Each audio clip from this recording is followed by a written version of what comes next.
No, but he thought it was fantastic. He was my staunchest ally. For example, I wouldn't have any sense of humor at all if it weren't for my grandfather. My comic career would never have begun. Give it to Grandpa then. That support is good to have. Thank you. Thank you. Matt Rife, 29, is a sensation in the comedy industry thanks to his charisma, witty humor, and viral stand-up videos. However, fans have long mused about something more profound behind the giggles and sly smiles. He never directly addressed it. After avoiding rumors for years, Matt has now spoken out. Fans are surprised by what he has disclosed, but many are admitting that they anticipated it. There's no doubting that this event alters everything regardless of your feelings for him. What did Matt Rife ultimately acknowledge? Come along as we dissect it in this video. Matt Rife discusses his unexpected rise to fame. At the age of 29, Matt Rife has finally spoken out about what many fans had been secretly speculating about. The quick ascent to prominence wasn't without its challenges. The up-and-coming comedian acknowledged in a recent interview with US Weekly that the quick transition from tiny clubs to packed arenas has a significant negative impact on his physical and emotional health. Rife acknowledged that his first dream was straightforward. On weekends, pack a comedy club with 300 seats. That would have sufficed. Okay, if I could just sell out weekends at comedy clubs I founding made it, he stated in my dream. However, life had more ambitious intentions. In a crazy turn of events, Rife ended up on stage at the same height as legends like Kevin Hart and Dave Chappelle. And it struck hard with that kind of pressure. He thought back to the times when he had a free schedule and nothing to do but wait for the evening stage time. He stated that level of busyness may sound like success to some, but for Rife it's both a dream and a weight. Now when I get up I think, wow, I don't know if I'll ever have a free day for the rest of my life. It's both a boon and a bane, he continued. He freely acknowledged that his mental health has suffered as a result of struggling with severe insomnia and getting only an hour's sleep. Being famous doesn't come with a crash course. The pressure has simply made things more difficult upstairs, Rife acknowledged. But in spite of everything, the grind has taught him something very important. As he reflected on his troubled sold-out tour, he stated quietly, confidently, I've learned that I'm built for this. But how did the small-town kid become the most contentious comedian so quickly? Keep watching to find out.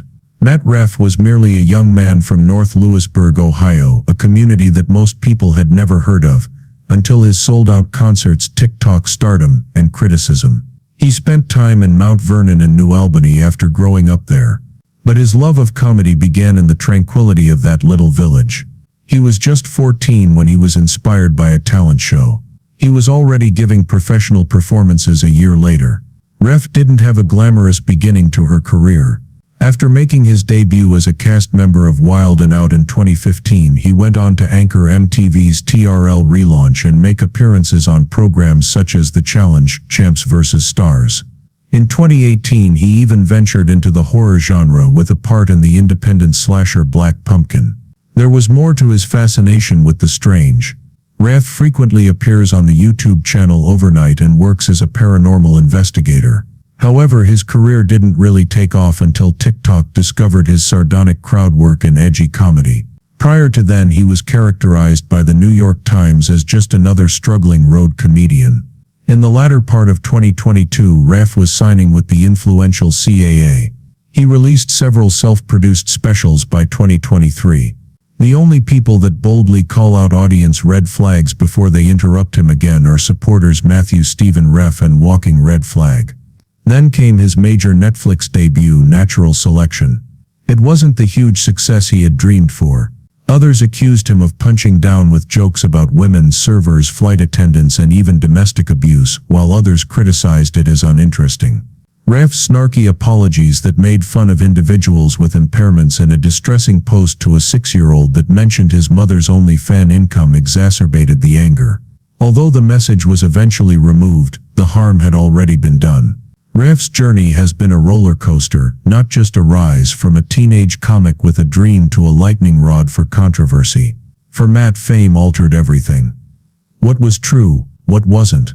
Let's discover the real story behind Matt Rife's comedic controversies and metamorphosis.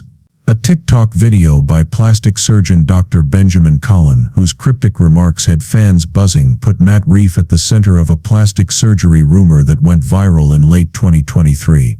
Social media investigators swiftly made the connection and identified Rife as the most likely subject, even though the doctor did not provide names. Speculation surged when the internet did its thing. Rife, however, took it seriously. He retaliated in a comment that has since been removed. "Just so you know, lying about medical history is against the law." Mario Lopez, the host of Access Hollywood, asked him to identify the largest falsehood he had ever seen about himself. "I've got plastic surgery," he replied. His transformation was all natural, just late. Rife said, "I went through puberty so late. I didn't look like this till I was 23, he remarked. It obviously got under his skin though. He elaborated on the joke during a December 2023 stand-up performance, stating, "People were thinking I got jaw surgery to have a jawline." In typical Rife flair, he said, "I'm like, use your brain. Do you think I'm starting with my face if I'm going to get transformative surgery? I look like a handsome lesbian now, but last week I was hideous." It covered the whole spectrum. However, beneath the laughter lies an unexpected admission. Rife is aware of how people perceive him based on his appearance. He acknowledged that his appearance might possibly work against him in comedy in an August 2023 interview with Men's Health. "People don't like to make fun of those who are physically gorgeous. Don't expect him to skip the gym, but you don't want to walk on stage with people staring at your arms instead of your joke," he remarked. "I feel like a porn star who just wants to act." Rife jokes, playing into the image while making fun of it.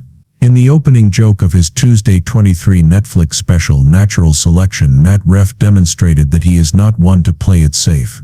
His punchline is, "Ladies, my jokes are up here."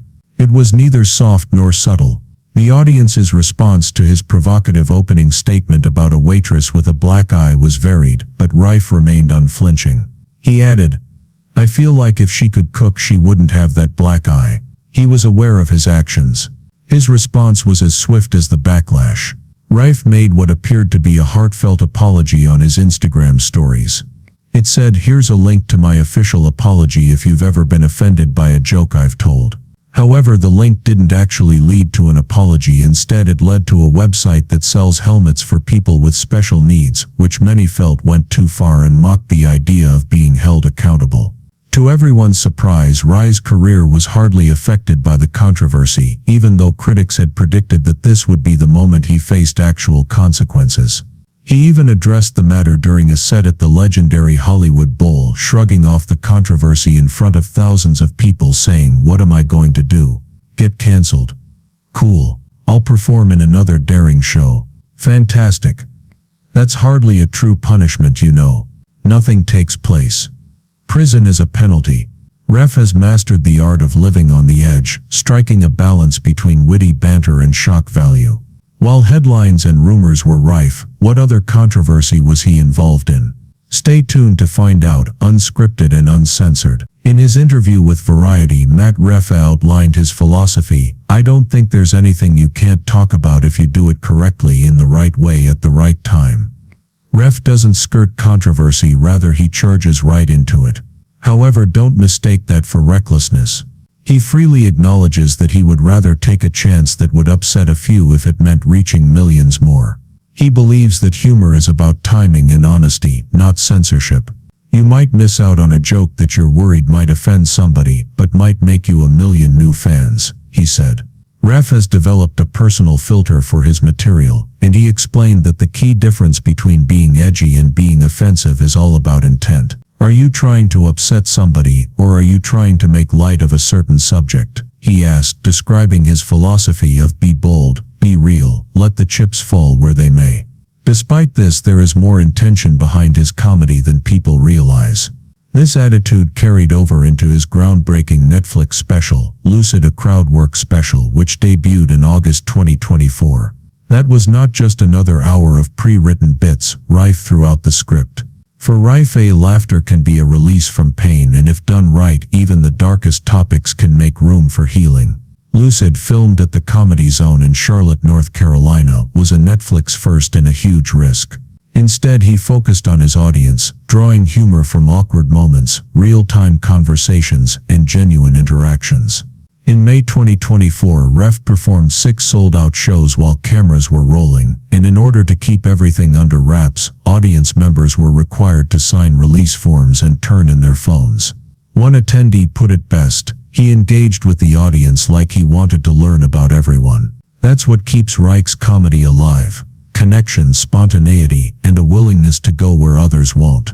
The result was an unscripted, raw performance that felt more like a high-wire act than a comedy special. For many comedians, their punchlines are based on suffering, and Matt Rife is no different. On the Cancelled with Tana Mongeau podcast, Rife didn't sugarcoat it. But what's the agony behind the punchlines? Watch to discover out. He remarked, "You have to have some trauma," pointing out that comics frequently use humor as a coping strategy. In Ray's case, the trauma is deep. In an interview with Bert Kreischer on the Bertcast, Rife acknowledged that reaching his own mid-20s was a weird milestone. Michael Eric Gutska died by suicide while still in his early 20s, leaving behind a newborn son he would never raise. Digging deeper into the past, Rife told Kreischer that he once asked his mother about his father's mental state. Gutska's response was that his father had been struggling with depression, but the most unsettling revelation was when Rife revealed that his father's own father, Rife's grandfather, allegedly dared his son to end his own life when he expressed thoughts of self-harm. Furthermore, after separating from Rife's mother, Gutska allegedly demanded a paternity test to determine whether Rife was actually his biological child, and he has been plagued by that uncertainty ever since. Rife was 5 years old when his mother remarried, and her new husband had 3 daughters of his own. Even though Rife doesn't talk about him much, when he does, it's usually in a negative light. On the Sharp Tongue podcast, he described his stepfather as the stereotypical evil movie stepdad, a violent alcoholic who physically abused him during his early years. His mother worked in an Amazon warehouse, so things weren't easy at home. His stepfather was a mechanic, and they didn't have much growing up. "I just really followed my dreams because I didn't have any other options, and follow them," he did. Rife told Very Good Light in 2017. That harsh upbringing lit a fire under him and made him hustle harder. On Cancelled, Rife revealed that one of his biggest goals was to buy his mother a house, which may have seemed like a small gesture, but to him it meant everything. In 2017, the comedy world lost one of its best talents when Ralphie May, star of Last Comic Standing, passed away at the age of 45. It made him want more, not just for himself, but for his mother, who had supported him through it all. May had been instrumental in Rife's early career, providing opportunities that most young comics could only imagine, including a guest appearance on stage when Rife was still a teenager and an invitation to tour with him. For Matt Rife, this loss was extremely personal. But before all that, there was heartache. Rife told a bittersweet story on the Jeremiah Wonders podcast about how, at the age of 16, he had contacted May on Twitter, eager and determined, asking if he could perform at one of May's shows in Ohio. Amazingly, May agreed, but Rife's mother, who was understandably anxious, bombarded him with questions about the logistics and responsibilities, what time to arrive, what was required, and how to get ready. After weeks of silence between Rife and his mother, May changed his mind and finally withdrew the offer, leaving Rife devastated. However, their tale didn't finish there. When Rife was more ready, May gave him another chance, and this time it worked. Rife's first paid comedy gig came when May gave him a crisp $100 bill, and it meant the world to him. May continued to support Rife after he moved to Los Angeles to pursue his dreams full-time, buying him meals, giving him generous holiday bonuses, and acting as the mentor Rife had always needed. In 2021, Rife paid tribute to his friend with a straightforward but impactful tweet. While the laughter went on stage, Rife was quietly battling another battle off stage, his own mental health. In an open moment during his OnlyFans special, Rife disclosed that he suffers from anxiety and clinical depression. As usual, he delivered the truth with a humorous twist, joking that no one truly cares for him because he's too attractive. But the darkness was real. Rife started having panic attacks during the pandemic, terrifying episodes that left him feeling like he was dying, with his heart racing and his breath coming in short spurts. He described the fear as the scariest thing I could imagine anyone going through on the Sharp Tongue podcast. As the entertainment industry came to a halt, so did Rife's typical outlet, performing, but rather than waiting it out, he took action. According to his therapist, his first panic attack was so traumatic that it set off a cycle of PTSD and additional anxiety. The CO shutdown was one of the primary causes of the sudden silence. Rife and fellow comedian Paul II started socially distant outdoor shows, which they called Loki Outside, to keep comedy alive. They often lost money, but to Rife the opportunity to be on stage again, connect, laugh and survive was everything. Even though the crowds were small, sometimes fewer than 20 people, under sagging tents and gray skies. Nat Rife frequently talks with sincere gratitude about the individuals who inspired him, and his late grandfather Steve Rife retains a unique place among them. His background shaped the performance, but who shaped the man inside? Let's find out more. A grandfather's legacy and the road less traveled. Steve was the one who first introduced Nat to comedy giants like Adam Sandler, David Spade, and Jim Carrey. In fact, Nat compared him to the wild, inappropriate grandpa, played by Robert De Niro in Dirty Grandpa, only real and incredibly loved. Nat talked about how he and his grandfather would spend hours watching funny movies together, bonding over their shared love of comedy on the Dropouts podcast. Not only did Steve foster Nat's sense of humor, but he also saw his grandson's potential early on. "He thought I was the funniest person in the entire world," Nat once remarked. That support meant a lot, especially from someone he greatly admired. 2 weeks before he was set to watch Matt record his comedy special, which was aptly named in his honor, Steve tragically died in November 2022. The loss of Matthew Stephen Rife was deep. Nat fought back tears during the special, telling the audience, "If I've ever made any of you laugh ever, it's because of him." In remembrance, he left an empty chair on stage, signifying not only the man's absence, but also his enduring presence. And it wasn't just words. Nat Rife didn't take the traditional path to stardom, despite setbacks and grief. He still wears a necklace that was once his grandfather's, which Steve had in his hands when he passed away. He also has a tattoo of the nickname his grandfather used to call him, a permanent reminder long before he ever set foot in Hollywood. In 2022, Rife attempted to bolster his reputation on Netflix as the kingmaker of modern comedy, but he was abruptly dropped weeks later, after securing a performance at a venue that was part of the Netflix's Joke Comedy Festival. He explained on the Sharp Tongue podcast that it turned out that someone he had known since he was 16, and who held a powerful position at the venue, had quietly closed the door on him. Rife revealed on Birdcast about another painful professional rift, this time with comedian Dan Cook, who had inspired Rife to pursue comedy after seeing him perform live years earlier. The two even went on tour together, but only after Matt's 2021 OnlyFans special was released. The former friend refused to even return Matt's calls when he attempted to work things out. Rife didn't elaborate, but it was obvious that the breakup was painful. Despite rejection, heartache, and difficult lessons, Nat Rife continued to appear because to him, comedy was more than just a career. It was a combination of survival, expression, and legacy. What do you think of what Nat Rife finally acknowledged? Share your thoughts in the comments section below. We hope you enjoyed this video, and please remember to like and subscribe. To see more of your favorite celebrity stories, click the next video that appears on your screen. See you there.